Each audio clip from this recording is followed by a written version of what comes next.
Ladies and gentlemen, welcome to another episode of Over a Meal. I'm your host, Adrien Marquet, and today our guest is Julia Lalonde. We're going to be eating food here at Cabano's.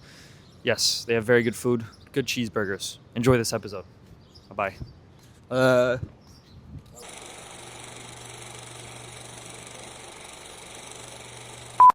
Thank you for being here, Julia. I really appreciate it.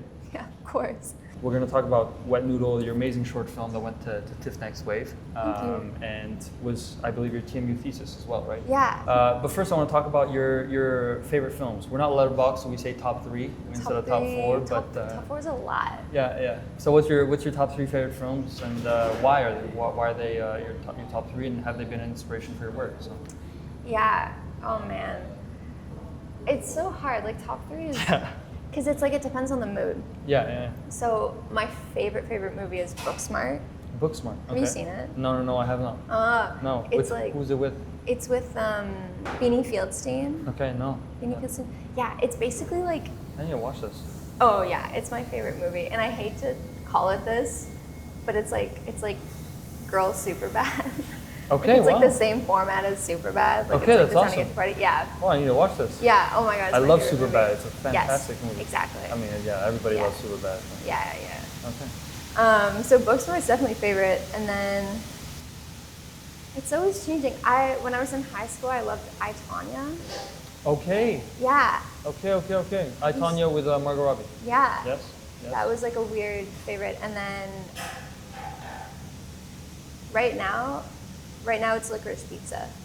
Licorice Pizza. Yeah. I've been meaning to watch this movie for so long. Really? I've been dying to Am I see. allowed to swear? Yeah. Okay. Yeah, swear away. It doesn't act like I said. This doesn't fucking matter. You just do whatever you want. But yeah, no. The Licorice Pizza. I've been trying to get more into PTA because of the movie that he's making now, and trying to see as much as I've seen.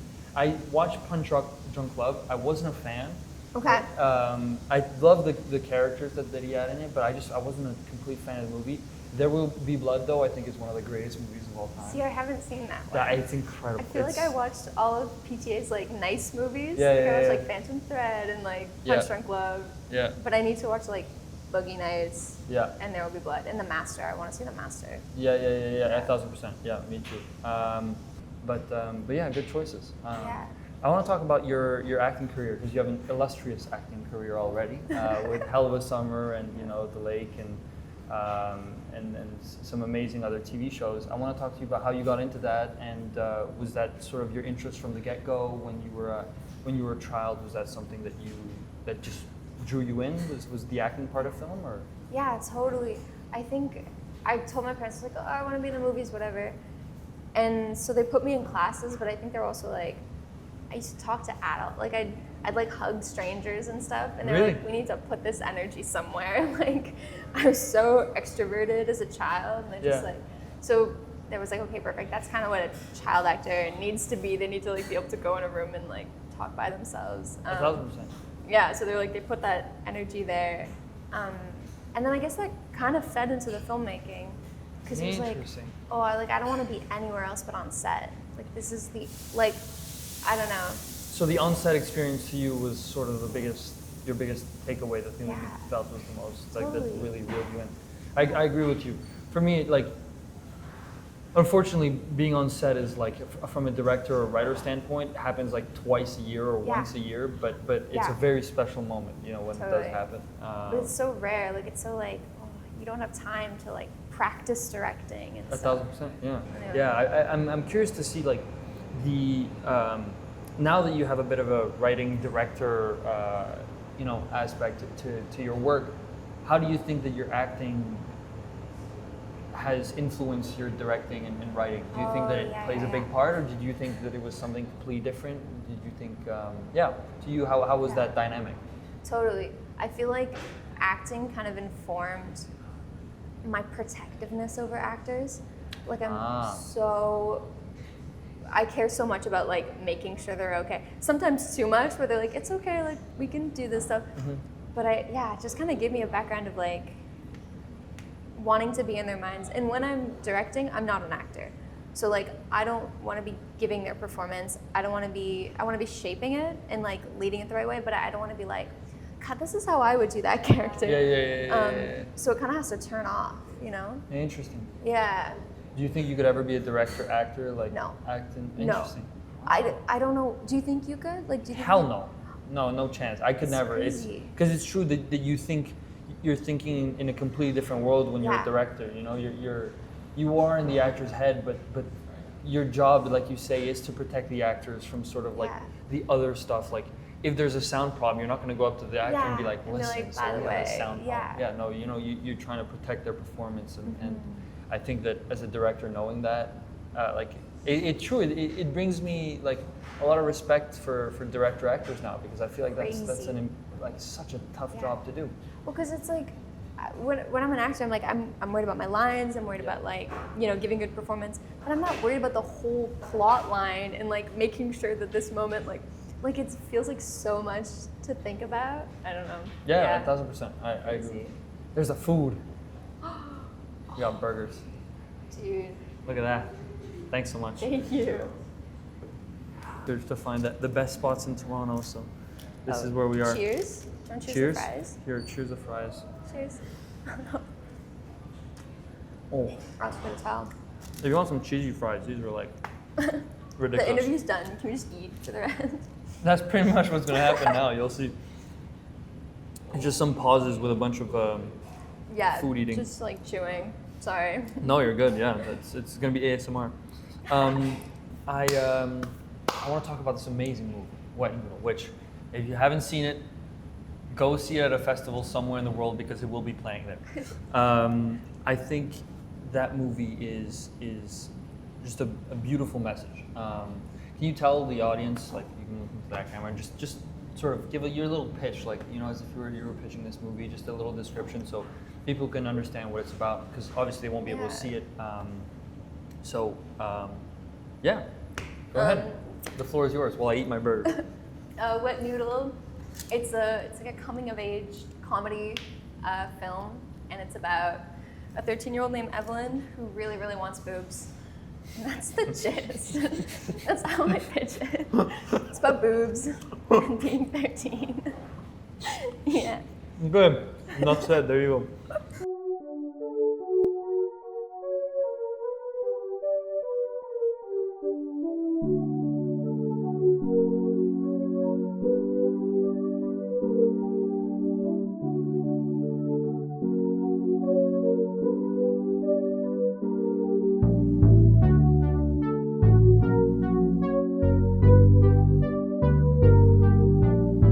It's funny because I was writing this down. The more I was watching it, the more I was going in. I was like, it's such a serious.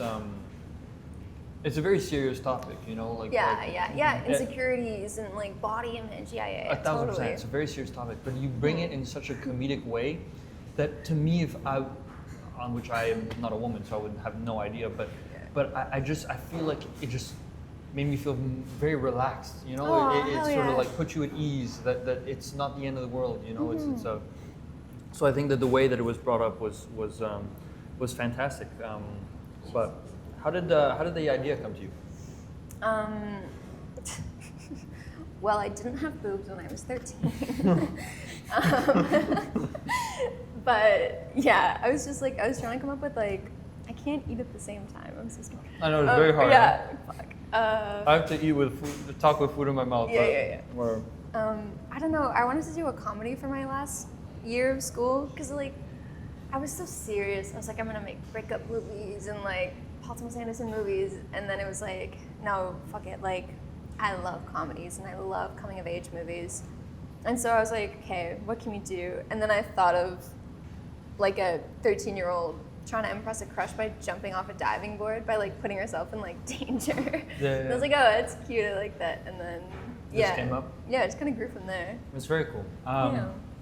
I think that like there was some techniques that you used in the film, like the characters always felt isolated. You know, there was always like, okay, cool. Let me capture them in a single frame.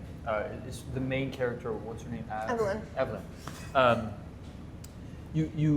It's always in a single frame, I feel like, and always quite distant. The camera is always quite distant to the character, and it makes Evelyn feel very alone, Tiny. very tiny, and very alone in this world. And I feel like that's an amazing perspective, because when you look at other coming of age movies, it's not something you typically see. Most coming of age movies that I've seen, it's always the family that's together, and always, you know,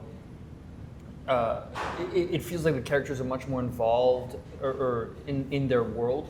But I think something happened to our generation where we become much more isolated as individuals, and much more scared to speak to people, and much more scared to get involved into the everyday world and mess up or say the wrong thing, you know? And so that causes this like retraction and this sort of isolation, which I think the character has very much of. And to your, you know, amazing direction, the character feels incredibly isolated, and it plays super well in this like cute coming of age, because you're constantly in her head, you know what I mean? Like, cool. So amazing job with that. Thank you. You killed that. To like the feeling alone, that's super a thing of our generation, because of the phones, right? Yes. But I find that filmmakers our age don't want to put phones in movies. Ever. That's a great point. Yeah. I try and avoid it at all costs. At all costs, and like, it's just like, oh shoot, like how do we kind of do this without her having an iPod? And we talked about her having an iPod for a bit, because it's supposed to be like 10 years ago, but loose. Because I feel like it's so hard to do phones good, and film is like an escape, right? Like we don't want to watch people on our phones because we don't want to be on our phones, you know? So yeah, like. It's a great point. I don't know. That's a like, great point. 8th grade did it good. Yeah. Like you seen 8th grade. Like Wet Noodle's very inspired by 8th grade. Like that was a huge kind of. Okay. Oh yeah, totally. Like I can't even lie. Like. Okay. That was a big. We pulled from that as an example film kind of thing. And she's on her phone, but we were like, okay, but that film is about kids being on their phone. Yeah. So we're just gonna like try and step away from it and still make her feel alone. Yeah. Without, I think it's something that's avoided, and there hasn't been a way to shoot it properly. You know what I mean? Whether it's like people have tried, when they're walking and they're texting, there's the text bubble that appears where you get to see the text, but then all of a sudden you're like, okay, this isn't real life, because it's you know, something else. Or a picture of the phone, but then you can't read the text properly because their hands are moving while they're texting. And then you don't want the insert and stuff. It's a whole it's a whole problem. Or you watch like the stupid like, forgive me, Netflix like coming of age movies, so it's like the emojis are popping up, and you're like, I want to kill myself. Like I hate this. So, like the aesthetic is so like the emoji aesthetic. Yeah. It's so gross. It is. No, but you make a good point, because plus it's also. That's crazy. The mics are gonna love this. That's a lot of oil. That's a lot of oil. Anyway, this is so good. This is incredible. This is amazing. This is This is a very, very good burger.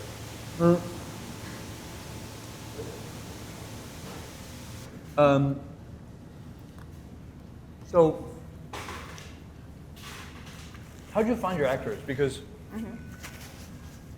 they're teenagers, they're teenage actors, but were they actors, or were they just people that you found from a school, or you knew, or? The gal who played Evelyn's mom, she was a friend of mine.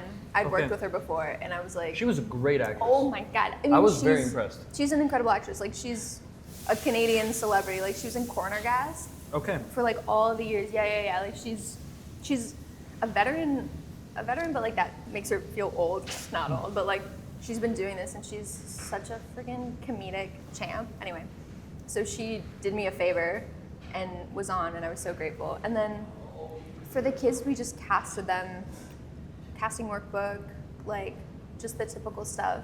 Abigail Jewell, who plays Evelyn, sorry. We just got her tape. We were like looking through all our Evelyns, and then we got her tape, and like it was like, shut up. She was so good, and she's so tiny. Like she's really, really small in stature, like in person. And her tape was just her being like, hi. Like she was so nervous. We were like, we need to get her in person because we need to make sure that she's not like this in real life. Like that she can actually. And then we met her, and she was like, hi, hello. She was this poised, like young woman. And we're like, oh, so like, do you know the context of the script and stuff? She's like, oh yes, I've read the full script. And we're like, sorry, remind me how old you are? Like, she was so mature and understood. She's like, well, you know, Evelyn's like, she's just struggling with her self-confidence, but probably in the coming years she'll be more comfortable with herself. What? Like, who is this alien? Like, Oh my goodness. Oh, she's amazing. Yeah, she's so smart and Wow. good. What Yeah, a she's find. talented. Yeah. What a great find. Oh, we got so lucky. She was like grade 7. Ridiculous. Crazy. Great find. Yeah. Yeah, I want to talk to you about what you took away from the movie. What was your biggest takeaway? Are you going to direct something else after? Were you happy in that world, or? Oh yeah. Yeah. Oh my god. I mean, I know you'll know this, but it's like you want to die for like the days that you're shooting, but you love it. Like it's some of the most stressful times. 1,000%. Yeah, but you're like, but I don't want to be doing anything else. And you're like, you talk to your partner, your best friend, and they're like, so you didn't sleep, and like your hair is falling out. And you're like, yeah, but when's the next one? Yeah, like, yeah. Fuck, like why am I home? I want to be directing something. So I guess it's so rewarding. Yeah. I find it really rewarding. Like when you see something work, you see a shot that you had in your brain for so long, or you see like a character or a story point, and you just see it. Yeah. Oh my god! Like this is why we do it. Like, 1,000%. Put yourself through that and stuff. 1,000%. And it's worth it at the end of the day, you know, because the art like lasts a lifetime, you know, and that's the coolest part to me. Like I look back at movies that I've done 2 years ago, 3 years ago, and I'm like, that's awesome. So. Yeah, totally. And it's like, yeah, I look back at stuff and I'm not like, that's still the greatest thing I've ever made. Like, of course, there's lessons but to me, they're always like a memory. It's like a memory. It's like a diary entry. It's like this is a part of me there. Like I have movies from high school that are about like the silliest things, but I was like, oh, that's what I really cared about then. Yeah. Like that's what I wanted to express. I don't know. Yeah. No, I get you 1,000%. Yeah. And that's art. That's the beauty of it. Yeah. So last question. What's next? Currently writing and working on getting my shit together. That's good. Yeah. I like that. Yeah, totally. Where it's like, yeah, got some stuff, nothing yet, but I'm itching for it. As long as you're just writing and doing stuff, that's what matters. You know what I mean? Like totally. just art is just creating, and sometimes it's shit, sometimes it's good. It doesn't matter at the end of the day. It's you know, it's you as an artist. If you're really able to put your work into something and put effort, it'll be seen. So that's all that matters. Hell yeah. But no, thank you very much. I'll let Thank you finish your burger and the fries. I'm gonna for an finish these hour fries. later. The crew's gonna eat some fries, and but thank you very much for coming on. Thank you so much for having me. It was very short, but I really appreciate you taking the time to come and talk with us. Hell yeah. Thank you. Of course. Cool. Fry time. Yeah. Isn't it? Look at this cheeseburger. It has sunglasses on, but it's the windows. You get it? That's it. My name is Adrien Marquet. I've been your host for this episode of Over a Meal, and for all the episodes of Over a Meal, actually. Our guest today was Julia Lalonde, and we ate here at Cabano's Cheeseburger. It was fantastic. So, yeah, I'll see you in the next one. Bye-bye.